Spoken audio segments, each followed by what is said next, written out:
بسم اللہ الرحمن الرحیم۔ السلام علیکم۔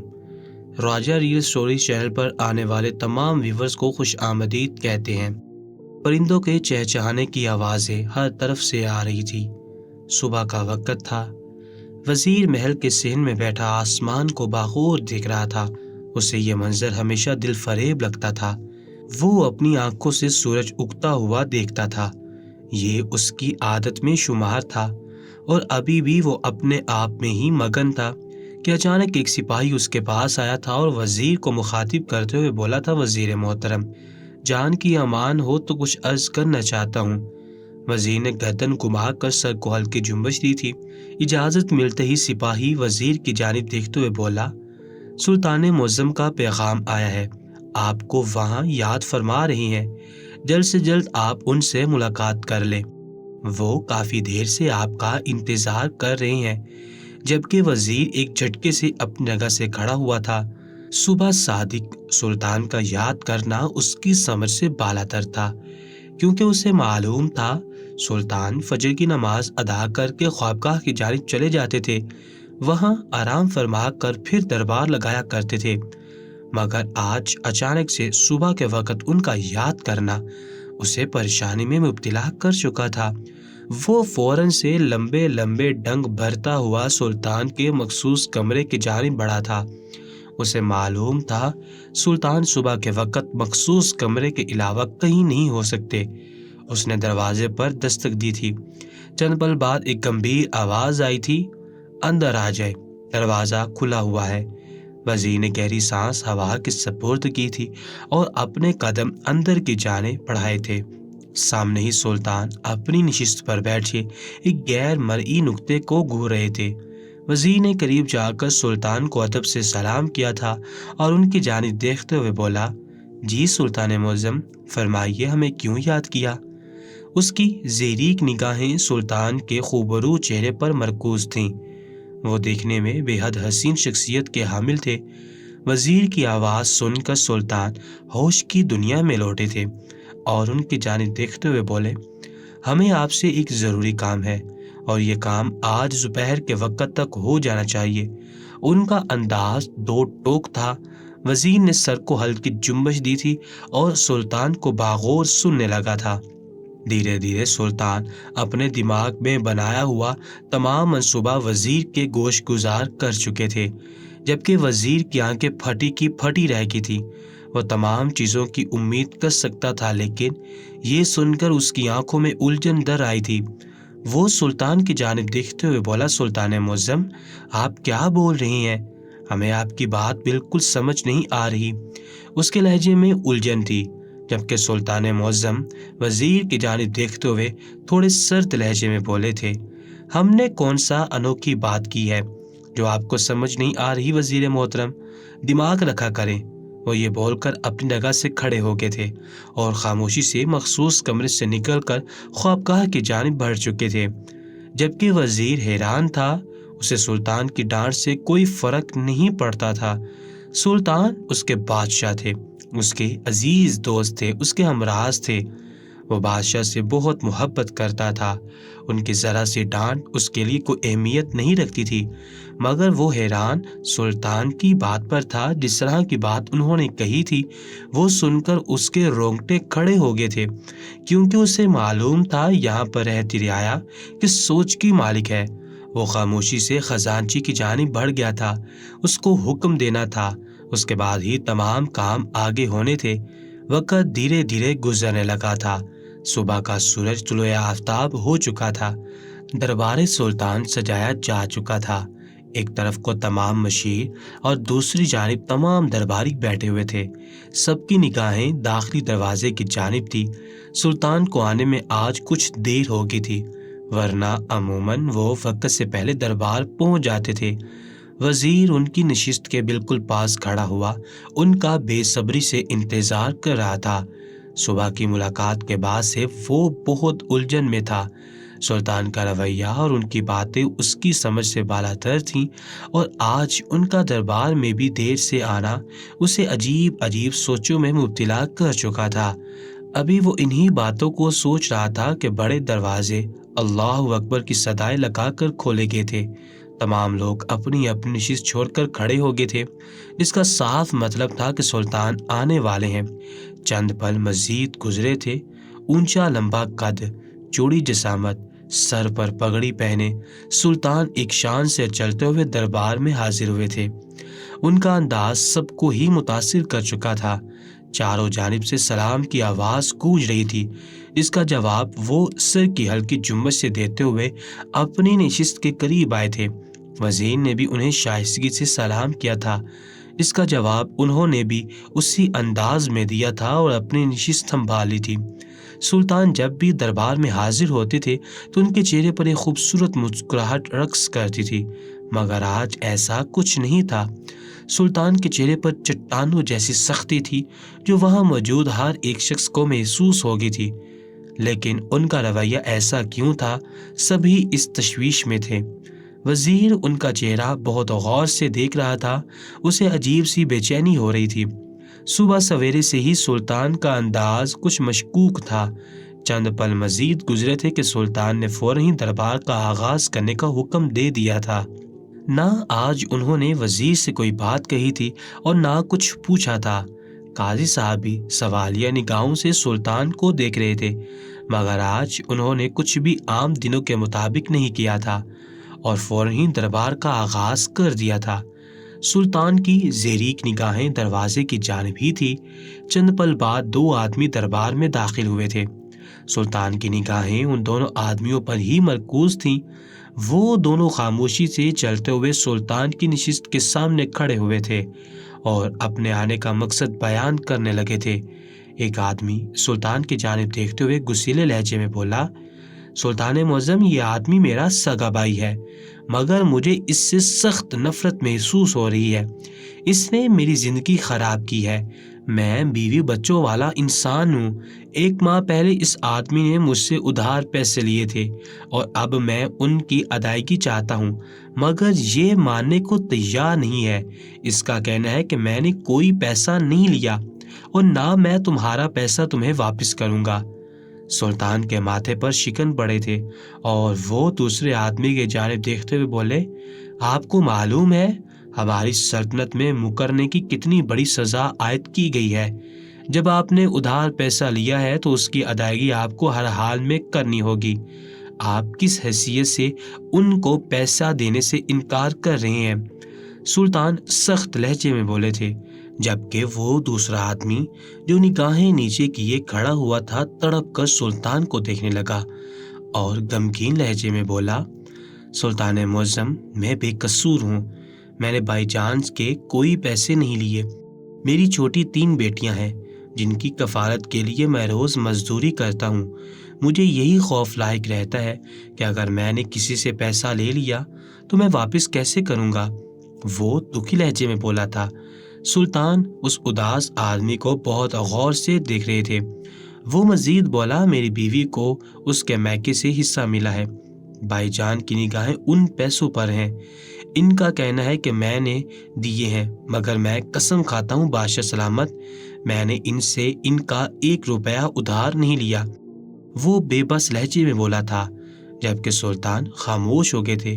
उनके माथे पर मौजूद तमाम शिकन सीधे हो गए थे। वो दूसरा आदमी एक बार फिर गुस्से से चीखते हुए बोला, तुम मेरा पैसा नहीं खा सकते, मैं तुम्हें जिंदा नहीं छोड़ूंगा। सुल्तान मुअज़्ज़म, ये नाइंसाफी है। आप मुझे मेरा पैसा दिलवाएं। मैं किसी सूरत इस आदमी पर अपना पैसा मुआफ नहीं कर सकता। सुल्तान चंद पल के लिए खामोश हुए थे और उन दोनों की जानिब देखते हुए महज इतना बोले थे, आज दोपहर के वक्त आप लोग बड़े मैदान आ जाना, हम आटा तकसीम करेंगे। आपका मसला वहाँ सबके बीच में हल होगा। मैं इस पहर आप दोनों का मसला हल नहीं करना चाहता। ये मसला सबके बीच में हल हो तो ही अच्छा है। दोनों भाई घबराए थे और सुल्तान की जानिब देखते हुए बोले, सुल्तान मुअज़्ज़म, हम यहीं पर इस मसले का हल चाहते हैं। हम अपने मसले को लोगों के बीच में आयान नहीं करना चाहते और अल्लाह का शुक्र है हमारे घर में आटा मौजूद है। मगर सुल्तान खामोश रहे थे। उनकी खामोशी का साफ मतलब था कि आप दोनों अब जा सकते हैं। तमाम दरबारी और मशीर परेशान हो गए थे। सब हैरान कुन निगाहों से सुल्तान को देख रहे थे कि वो किस तरह की बात कर रहे हैं। आज से पहले सुल्तान ने ऐसा कुछ नहीं किया था, इसलिए हैरानगी बजा थी। वक़्त धीरे धीरे गुजरने लगा था। लोग आ रहे थे, अपने मसाइल हल करवा रहे थे और सुल्तान ज़्यादातर लोगों को एक ही बात बोल रहे थे कि दोपहर में हमारे लिए बड़े मैदान में आना, मैं आटा तकसीम करूँगा, उस पल ही आपके मसाइल हल हो जाएंगे। वज़ीर की अब बस हो गई थी। दरबार का इख्तिताम होते ही सुल्तान अपने मखसूस कमरे की जानिब बढ़ गए थे। वज़ीर तमाम कामों को मुस्तरद किए सुल्तान के पीछे गया था और कमरे में दाखिल होते ही बेसाख्ता बोला था, सुल्तान मुअज़्ज़म, जान की अमान हो तो मैं कुछ अर्ज़ करना चाहता हूँ। सुल्तान वज़ीर को अपने मखसूस कमरे में देख हैरान हुए थे, मगर तासुरात पर काबू पाते हुए सर को हल्की जुम्बश देते हुए बोले, जी फरमाइए, किसी लिए आना हुआ? वज़ीर बेसाख्ता सुल्तान के करीब हुआ था और उनका हाथ थामते हुए बोला, सुल्तान मुअज़्ज़म, हमसे कोई ख़ता सर्जिश हो गई है जो आप हमसे इस तरह का रवैया इख्तियार कर रहे हैं। आपको मालूम है आपका ये सर्द रवैया हमारी जान ले रहा है। आप लोगों के मसाइल क्यों नहीं हल कर रहे और ये किस तरह की बात आप लोगों को बोल रहे हैं, ये तमाम चीज़ें हमारी समझ से बालातर हैं। आप तो हमें सब बताते हैं, खुदा के लिए आज भी हम पर तमाम राज आश्कार कर दें, वरना हमारे लिए बहुत मुश्किल हो जाएगा। वज़ीर का लहजा आजिज़ी भरा था। सुल्तान ने एक निगाह उनके चेहरे पर डाली थी और रूखे लहजे में बोले थे, आप सल्तनत में घूमकर तमाम लोगों को एलानिया बताएं कि आज दोपहर के वक़्त हम 1 किलो आटा सब में तकसीम करेंगे। सब आटा लेने के लिए ज़रूर आएं। ये हमारा हुक्म है और जो भी शख्स हमारे हुक्म की अदूली करेगा हम मुआफ़ नहीं करेंगे। हर घर से कोई ना कोई फ़र्द आना चाहिए।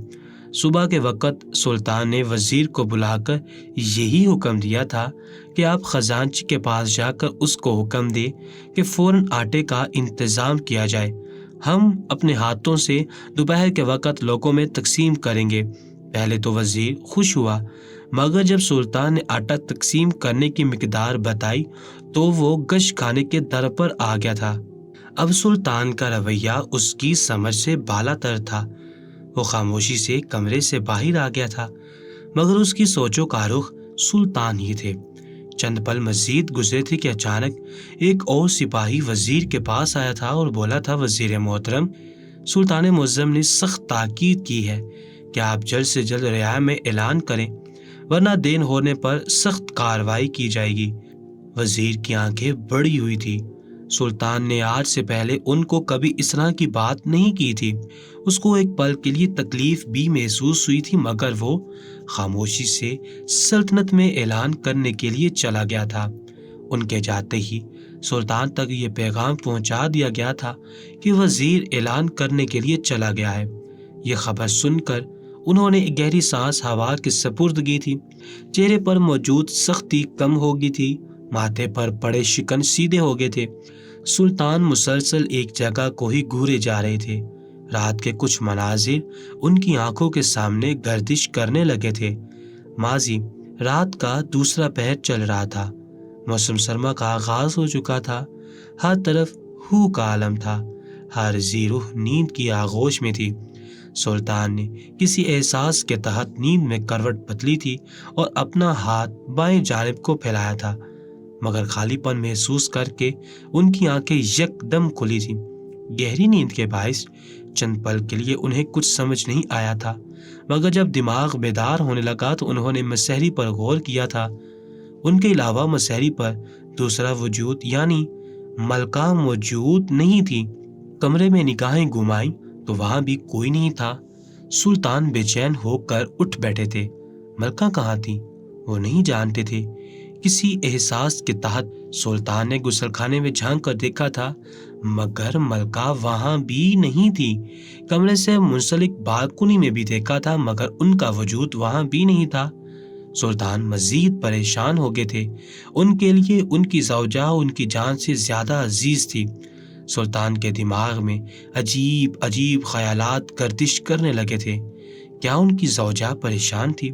या फिर किसी मुसीबत में मुब्तला थी जो आधी रात को वो कमरे से गायब थी। वो परेशान होकर बाहर आए थे, मगर पूरा महल सन्नाटे की जद में था। चंद सिपाही जो पहरेदारी के लिए मौजूद थे वही जाग रहे थे। पहरेदारी पर मौजूद सिपाहियों से उन्होंने फौरन अपनी ज़ौजा के मुतल्लिक दरियाफ्त किया था, मगर सिपाही सर झुकाकर बोला था, सुल्तान मुअज़्ज़म, मलका छत पर गई हैं। हमने उन्हें रोकने की कोशिश की थी, मगर वो खामोशी से ऊपर चली गई हैं। पीछे से 2 कनीज़ें भी उनके लिए गई थीं, मगर चंद पल बाद दोनों कनीज़ें भी नीचे आ गई थीं। कनीज़ों से दरियाफ्त करने पर वो कहती हैं कि मलका ने वापस भेज दिया है। सुल्तान के माथे पर शिकन आए थे। रात का दूसरा पहर चल रहा था। सर्दियों की ये रातें काफ़ी सर्द थीं और इस पहर उनकी बीवी का छत पर होना उन्हें अजीब सी हालत से दो चार कर चुका था। सुल्तान तमाम चीज़ों को मुस्तरद किए छत की जानिब बढ़े थे। उनके हिफाजी सिपाही उनके साथ जाना चाहते थे, मगर उन्होंने रोक दिया था। वो ये वक्त अपनी ज़ौजा के साथ तन्हाई में गुजारना चाहते थे। उन्होंने जैसे ही छत पर पहला कदम रखा था, उनके कान में अपनी ज़ौजा की सिसकियां गूंजी थी। उनका कलेजा मुंह को आया था। ठंड की रातों में मलका बिना किसी गर्म चादर के सर्दी में खड़ी रो रही थी। वो हमेशा अपनी बीवी से एक ही बात कहते थे, आपका रोना हमारे लिए बाइस तकलीफ है। आपके आंसू हमारे दिल पर गिरते हैं। हमारे सामने आप रोया ना करें। शायद उनकी बीवी यही सोचकर कमरे से बाहर आई थी, मगर रात के इस पहर उनका छत पर होना सुल्तान को नागवार गुजरा था। वो कदम ब कदम चलते हुए अपनी बीवी के पीछे गए थे। किसी की आहट पर वो पलटी। इससे पहले ही सुल्तान ने उनकी पुश्त को अपने सीने से लगाया था और उनके सर पर मोहब्बत भरा बोसा देते हुए बोले थे, मेरे दिल का सुकून, मेरी आंखों की ठंडक, आप इस पहर ऊपर क्या कर रही हैं? अगर कोई परेशानी थी या फिर किसी बात से उदास थी तो हमें उठाती, हमें अपनी तकलीफ बताती। अकेले ये तकलीफ झेलने की क्या ज़रूरत है? उनके लहजे में शफकत थी। उनकी ज़ौजा अचानक पलटी थी और सुल्तान के सीने से लग गई थी। उनका सर सुल्तान के दिल के मुकाम पर था और बआसानी सुल्तान की धड़कनें सुन सकती थी। सुल्तान ने उनके बाल सहलाए थे और धीमे लहजे में बोले थे, किस लिए इतनी आंसू बहाए जा रही हैं? वजह बताएं, वरना हमसे बुरा कोई नहीं होगा। वो सख्त लहजे में बोले थे, जबकि उनकी ज़ौजा मज़ीद रुआनी से रोने लगी थी। सुल्तान को उनके आंसू सख्त जहर लग रहे थे। वो उन्हें साथ लगाए नीचे ले आए थे, मगर उनका रोना किसी भी तरह कम नहीं हो रहा था। सर्दी के बायस उनका जिस्म होले होले कांप रहा था। सुल्तान ने उन्हें गर्म बिस्तर के नीचे बिठाया था और उनको देखते हुए सवालिया बोले थे, आप हमें हरफ बहरफ तमाम चीज़ों से आगाह करें, वरना हमसे बुरा कोई नहीं होगा। उनके गुस्सा करने के बाद मलका रोते हुए तमाम हालात से सुल्तान को आगाह करती चली गई। जो बातें मलका ने सुल्तान को बताईं, वो सुनकर सुल्तान का चेहरा सख्त से सख्त हो गया था। उन्हें यकीन नहीं आ रहा था उनकी रियाया में ऐसे लोग भी मौजूद हैं। हैरानगी तो इस बात पर थी कि उनकी ज़ौजा के साथ इस तरह का रवैया इख्तियार किया गया था, और साथ उनकी ख़ास कनीज़ के साथ। ये सोच आते ही उनका गुस्सा सवा निज़े पर पहुंच गया था। उन्होंने उस पल ही तय कर लिया था कि वो तमाम लोगों को सीख ज़रूर देंगे, उन्हें समझाएंगे, उन्हें बताएंगे कि वो जो कर रहे हैं वो गलत है। वो अभी अपनी सोचों में ही गुम थे कि अचानक दरवाजे पर दस्तक हुई थी। उन्होंने आने वाले को इजाज़त दी थी। आने वाला कोई और नहीं बल्कि एक सिपाही था, जो सुल्तान को वजीर का पैगाम देकर चला गया था कि वो ऐलान के लिए जा चुके हैं। उन्होंने तमाम सोचों को झटक कर वज़ू के लिए गुस्ल खाने की जानिब कदम बढ़ाए थे। नमाज ज़ोहर का वक़्त हो चुका था। थोड़ी देर बाद ही उन्हें बड़े मैदान के लिए निकलना था। उन्होंने नमाज ज़ोहर के लिए मुसल्ला बिछाया था और बारगाह इलाही में सजदा रेज़ हो गए थे। ज़ोहर की नमाज अदा करके उन्होंने अपने हाथ बुलंद किए थे। उनकी आंखों में नमी चमक रही थी, माथे के बल सीधे थे, चेहरे पर नरमी थी। वो अल्लाह ताला के आगे हाथ फैलाते हुए आजिज़ी भरे लहजे में बोले, मेरे परवरदिगार, मेरे मौलाए करीम, मेरे अल्लाह ताला, तू मेरे दिल के हाल से वाकिफ़ है। तू जानता है میرے لیے میری رعایا کتنی اہمیت کی حامل ہے۔ میرے رب، میں تجھ سے دعا کرتا ہوں کہ میری رعایا کے تمام حالات بہتر کر، ان کو ایک بہترین زندگی جینے کی سمجھ دے۔ یا اللہ، جو میں آج کرنے جا رہا ہوں اس میں مجھے کامیاب ٹھہرانا، میرے مال میں برکت دینا اور میری رعایا کو بھی ڈھیروں ڈھیروں مال عطا کرنا۔ کافی دیر تک بارگاہ الہی میں کبھی اپنے لیے تو کبھی اپنی رعایا کے لیے دعائیں مانگتے رہے تھے۔ ان کی دعاؤں میں زیادہ تر ان کی رعایا ہی شامل تھی۔ سلطان کی عادت میں شمار تھا، جب بھی وہ نماز ادا کرتے تھے تو اپنی رعایا کے لیے خیر کی دعا ضرور مانگتے تھے۔ نماز ظہر ادا کر کے انہوں نے غسل خانے کا ایک بار پھر رخ لیا تھا۔ غسل کر کے انہوں نے سفید رنگ کا شاہی لباس زیب تن کیا تھا۔ ان کی عادت میں شمار تھا، جب بھی وہ بڑے میدان کی جانب جاتے تھے تو سفید رنگ کا لباس ہی اپنے لیے منتخب کرتے تھے۔ ان کا ماننا تھا سفید رنگ میں انسان باوقار لگتا ہے۔ کپڑے تبدیل کر کے انہوں نے اپنی مخصوص پگڑی سر پر پہنی تھی۔ اپنی تلوار انہوں نے میان میں رکھی تھی۔ خود کو سجا کر وہ مخصوص کمرے سے باہر آئے تھے۔ ان کا رخ خوابگاہ کی جانب تھا۔ وہ جانے سے پہلے ایک بار اپنی زوجہ سے ملاقات ضرور کرنا چاہتے تھے۔ ان کو بتانا چاہتے تھے کہ وہ جس کے لیے کل رات آپ روئی تھی، ان تمام حالات کو بہتر کرنے کے لیے ہم جا رہے ہیں۔ سلطان جیسے ہی کمرے میں داخل ہوئے، ان کی نگاہ قدرے کونے میں بیٹھی ان کی زوجہ پر گئی تھی، جو بارگاہ الہی میں ہاتھ بلند کیے سسک رہی تھی۔ سلطان کو ان پر رحم آیا تھا۔ ان کی زوجہ ہر درجہ حساس خاتون تھی۔ وہ ذرا سی بات کو ہی اپنے دل پر لگا کر گھنٹوں رویا کرتی تھی۔ ابھی بھی ان کا حال مختلف نہ تھا۔ بے شک بات زیادہ بڑی نہیں تھی، لیکن اگر اس کو محسوس کیا جائے تو سمجھ آ جائے کہ لوگ کتنی بڑی غلطی کر رہے ہیں۔ سلطان مسحری پر ہی بیٹھ کے تھے اور اپنی زوجہ کی نماز مکمل ہونے کا انتظار کرنے لگے تھے۔ دوسری جانب وزیر نے پوری سلطنت میں اعلان کر دیا تھا کہ تھوڑی دیر بعد سلطان 1 کلو آٹا بڑے میدان میں تقسیم کریں گے۔ ان کا حکم ہے کہ ہر گھرانے سے ایک فرد ضرور آئے گا۔ تمام لوگوں میں چہم گوئیاں شروع ہو گئی تھی۔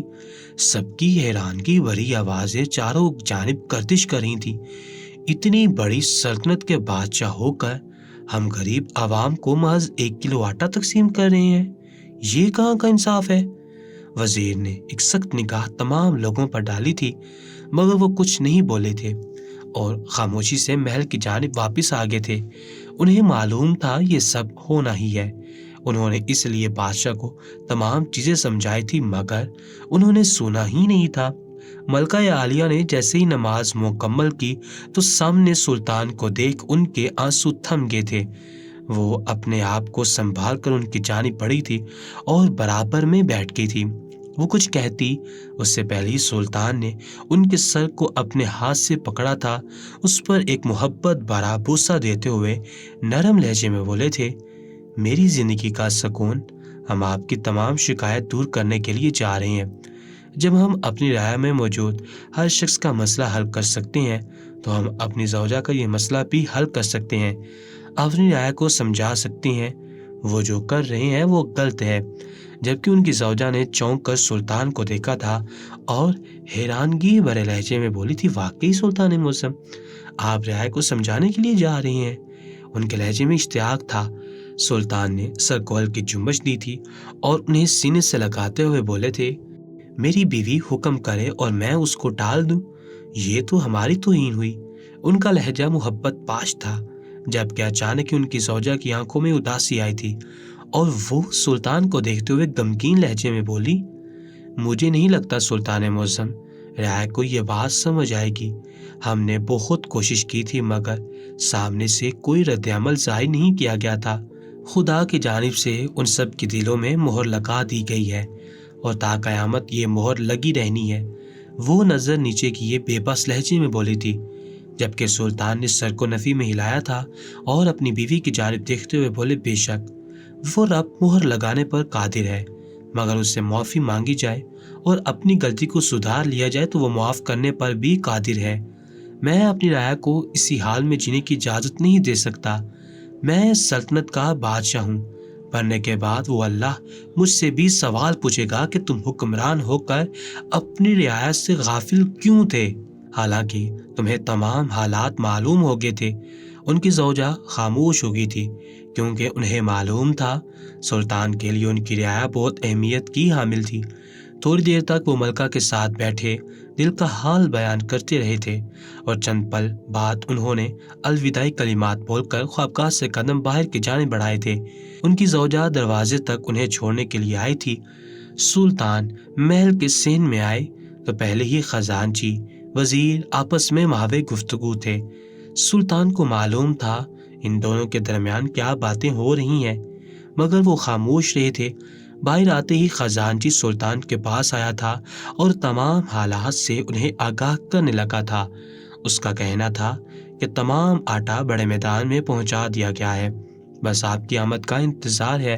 انہوں نے وزیر کی جانب دیکھا تو اس نے سر اس بات میں ہلایا تھا اور ان کے ساتھ قدم سے قدم ملا کر چلتے ہوئے بولا، مگر سلطان معظم، لوگوں کے درمیان باتیں شروع ہو گئی ہیں، لوگ بہت کم آئیں گے، 1 کلو آٹا کچھ مناسب نہیں ہے۔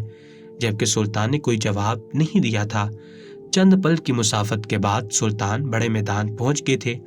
کئی تعداد میں لوگ وہاں آ گئے تھے۔ بہت سارے لوگوں کے لبوں پر ایک ہی بات تھی کہ سلطان اتنے بڑے بادشاہ ہو کر محض 1 کلو آٹا تقسیم کر رہے ہیں، ہمیں نہیں چاہیے، اتنا تو ہم بھی کر سکتے ہیں۔ مگر کچھ لوگ ایسے بھی تھے جو سلطان کی محبت میں مرنے کے لیے بھی تیار تھے۔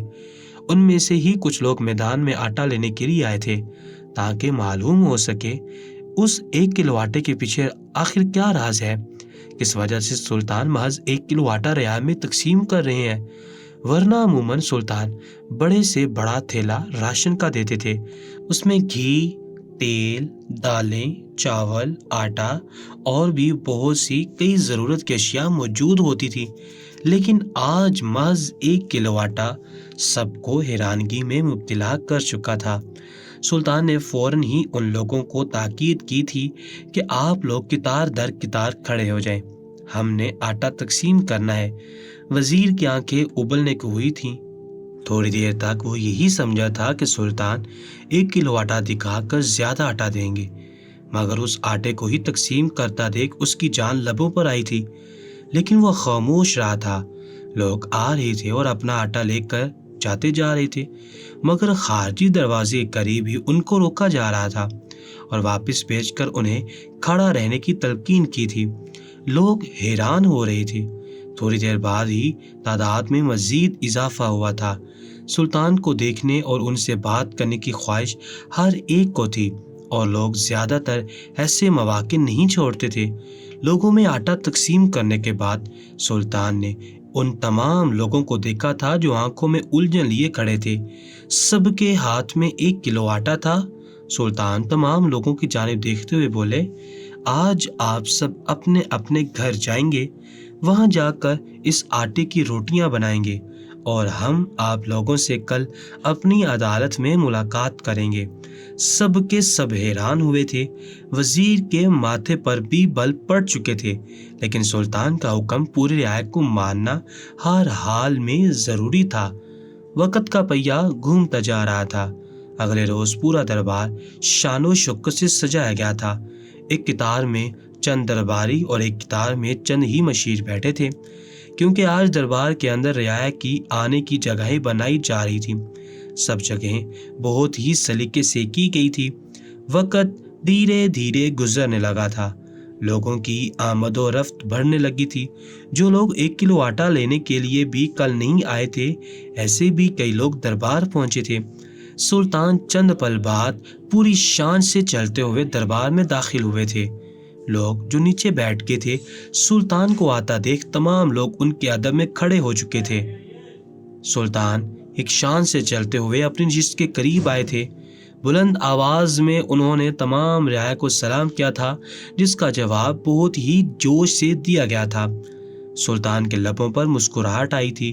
وہ تمام لوگوں کی جانب دیکھتے ہوئے بولے، تو پھر آپ لوگوں نے اس آٹے کی روٹیاں بنائیں یا پھر نہیں؟ تمام لوگ یک آواز ہو کر بولے، جی سلطان معظم، ہم نے روٹی بنائی تھی اور کل رات کا کھانا ہم نے اس آٹے سے ہی کھایا تھا۔ सुल्तान मुस्कुराए थे और एक बार फिर सवालिया बोले, तो फिर उस आटे में आप लोगों को कोई फर्क नजर आया? सबके चेहरे पर उलझन थी। सब हैरान होकर सुल्तान को देख रहे थे। भला 1 किलो आटा क्या तब्दील कर सकता है? चंद पल बाद ही मजमे से आवाज आना शुरू हो गई थी कि जिस तरह और आटे होते हैं ये आटा भी वैसा ही था। मगर सुल्तान ने सर को नफी में ही लाया था। तमाम लोग एक दूसरे को हैरान होकर देख रहे थे। जो लोग आटा लेने के लिए नहीं आए थे उनके माथे पर शिकन पड़ चुके थे। यकीनन वो कल ना आना अपनी बेवकूफ़ी तस्लीम कर रहे थे। अचानक ही सुल्तान ने एक शख्स की जानिब देखा और उसको देखते हुए पूछा, मैं आपसे चंद सवालात करूंगा और उम्मीद करता हूं आप मेरे उन चंद सवालों का जवाब देना ज़रूर पसंद करेंगे। उस आदमी ने सर को हल्की जुम्बश दी थी। इतने बड़े मजमे में वाहिद उसको मुखातिब किया गया था। शर्म फितरी थी। सुल्तान उस आदमी को देखते हुए बोले, तुम्हारे घर में महीने के लिए कितना आटा है? वो आदमी जवाब देता उससे पहले ही सुल्तान अपना सवाल तब्दील करते हुए बोले, खैर 1 माह का छोड़ो, महज 1 हफ्ते का बताओ। तुम्हारे घर में 1 हफ्ते के लिए आटा कितनी मिकदार में आता है? उस आदमी के चेहरे पर दिलफरेब मुस्कुराहट आई थी और वो सुल्तान की जानिब देखते हुए बोला, सुल्तान मुअज्जम 10 किलो आटा है। और उस 10 किलो आटे में से रोज कितनी रोटियां बनती हैं? सुल्तान एक बार फिर सवालिया बोले। वो आदमी खुश होते हुए बोला, सुल्तान मुअज्जम 10 ही रोटियां बनाई जाती हैं। सुल्तान ने उस आदमी की जानिब देखा और एक बार फिर सवालिया बोले, और रात के पहर उस 10 रोटियों में से कितनी रोटियां बचती हैं? यके बाद दीगरे सवालात उसे बुखलाने पर मजबूर कर रहे थे। वो आदमी चंद पल के लिए खामोश हुआ था और फिर धीमे लहजे में बोला, अक्सर औकात 3 या फिर 2। सुल्तान ने सुनकर सर को हल्की जुम्बश दी थी और उस आदमी को देखते हुए बोले, तो आप उन बची हुई रोटियों का क्या करते हैं? वो आदमी खामोश हो गया था। उसकी आंखें झुक चुकी थीं। तमाम लोग उसको सवालिया निगाहों से देख रहे थे। सुल्तान उस आदमी को शर्मिंदा देखकर मुस्कुराए थे और रियाया की जानिब देखते हुए तमाम लोगों को मुखातिब कर गए थे, फिर आप लोग उस रोटियों को फेंक देते हैं या फिर ज़ाया कर देते हैं। आप लोगों को मालूम है कल 1 किलो आटा देने की क्या वजह थी? मैं आप लोगों को आटे की कीमत बताना चाहता था। आप लोगों को जब ये मालूम हुआ सल्तनत का बादशाह महज 1 किलो आटा दे रहा है तो कई लोगों ने मेरे खिलाफ बातें बनाई कि मैं इस तरह क्यों कर रहा हूँ। चाहता तो मैं आप लोगों को हमेशा की तरह राशन का थैला दे सकता था, मगर जो बात मैं आपको बताना चाहता था वो कभी नहीं बता पाता।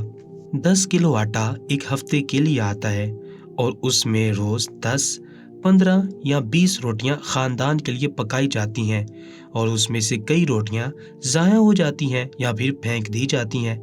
आखिर उससे होता क्या है? सबकी आंखों में सवाल था। सभी सुल्तान को बागौर सुन रहे थे। सुल्तान मजीद बोले, उससे रिज्क की बेहुरमती होती है। वो रब जितना अता करता है उतना वापस ले लेता है, जान की सूरत में या फिर माल की सूरत में। चंद दिनों में ही आप परेशानी में आने लगते हैं। कहने का मकसद ये नहीं कि आप 1 हफ्ते का 10 किलो आटा ना खरीदें। अगर अल्लाह ने आपको अता किया है तो आप ज़रूर खरीदें, मगर उसका इस्तेमाल तमीज़ से करें। रिज़्क़ को ज़ाया करके उसकी बेहुरमती ना करें। कम खरीदें और उसकी अहमियत को जानने की कोशिश करें। मुझे मालूम है कल आप लोगों को जो आटा मुयस्सर आया था, कई ख़ानदानों में उस आटे को लेकर कमी हुई होगी। बहुत सारे लोगों ने सर असबात में हिलाया था। कई लोगों के मुंह से ये अल्फाज भी अदा हुए थे कि कल आटे में से रोटियां ज़ाया नहीं हुई, और सुल्तान मुस्कुरा उठे थे। वो एक बार फिर बोले, जो शख्स रिज्क की कदर करता है अल्लाह उसे मुस्तकबिल में बेहतरीन से नवाजता है। तमाम लोग शर्मिंदा हो गए थे और आंखें झुका चुके थे। उन लोगों के चेहरे से मालूम हो रहा था कि कई हद तक वो लोग सुल्तान की बात समझ गए हैं। सुल्तान मजीद बोले, अगर 10 किलो आटा ना खरीद सको और अपनी आदत को ना बदलो तो अपने से गरीब आवाम को कुछ आटा मुहैया किया करो। खुदा बांटने वालों को पसंद करता है।